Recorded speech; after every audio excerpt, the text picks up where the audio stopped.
I'm going to organize the refrigerator. I start by removing all the foods and drinks from the refrigerator. Then I'm going to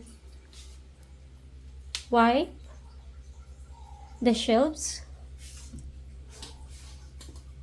using a damp towel like this.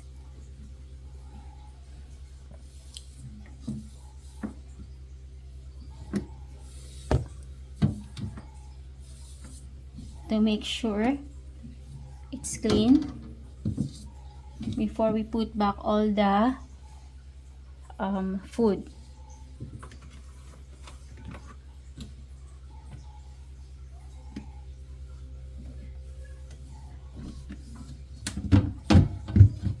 I'm going to move the shelf a bit so I can wipe also the corners.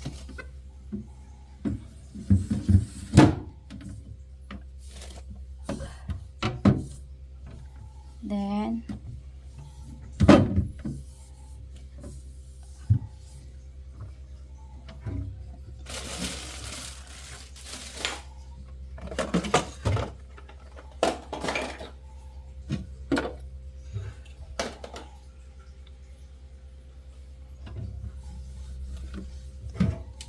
wipe again all the shelves.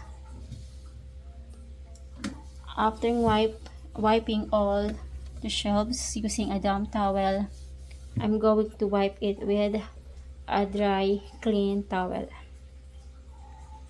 so that all the shelves are dry and clean.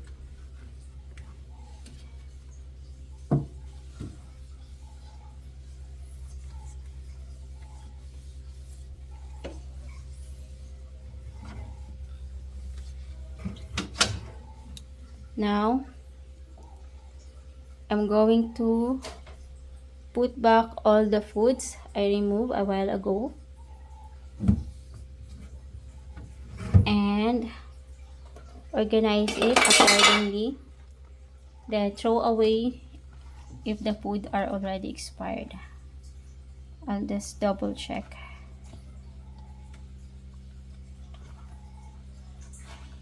So it is still good. Put it back.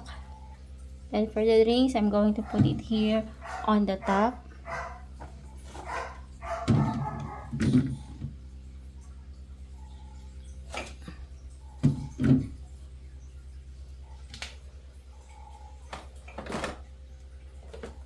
So that it will look clean and neat and organized. Then I still have a drinks here.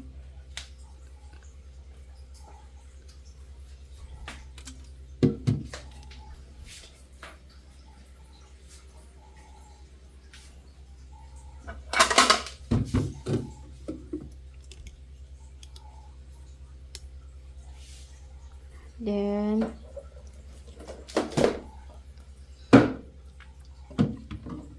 all of it. Choose eggshells. I'll just put it under. This is empty. Then I'm going to throw this away. This is already expired.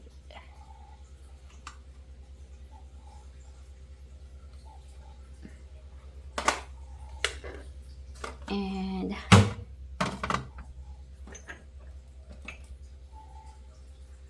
I'm going to put the vitamins here under.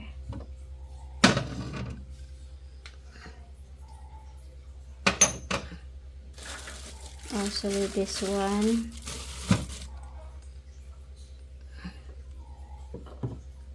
Oh,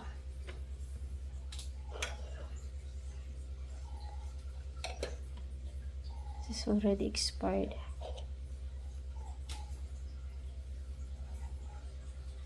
Then I'm going to put all the juices here. the milk and the cat food.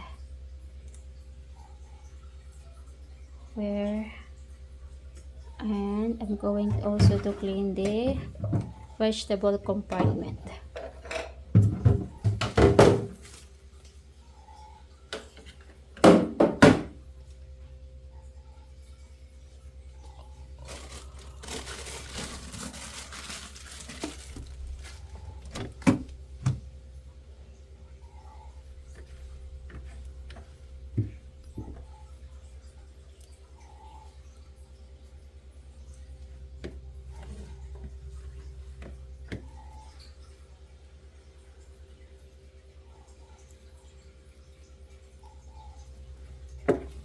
Then put back the vegetable compartment.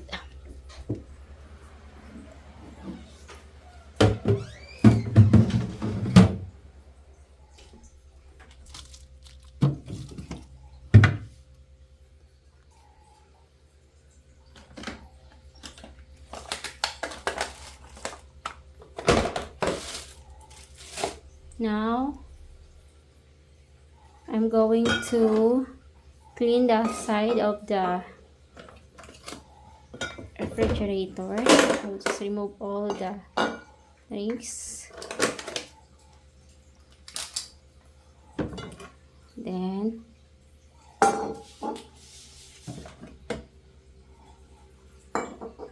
wipe it with clean towel.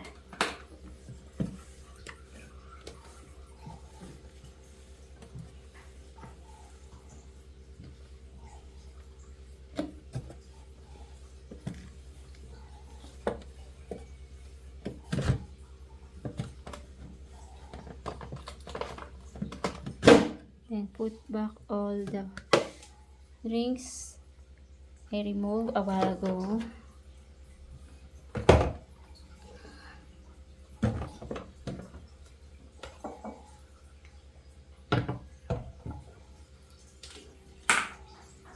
Like this.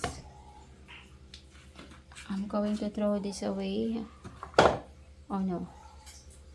And this one. And the last part is this.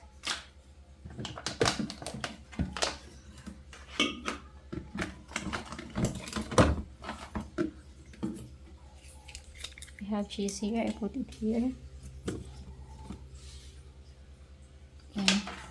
Wipe again with clean towel or with a towel, dry towel.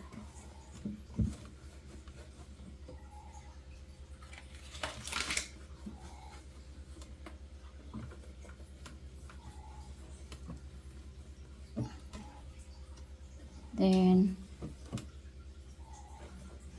put back all the food I removed a while ago.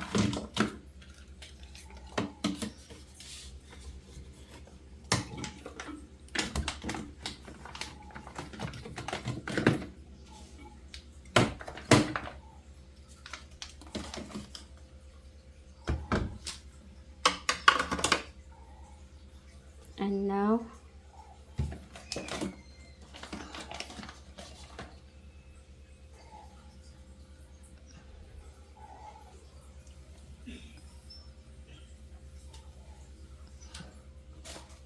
the refrigerator is clean and organized. Now I'm going to refill this with water later.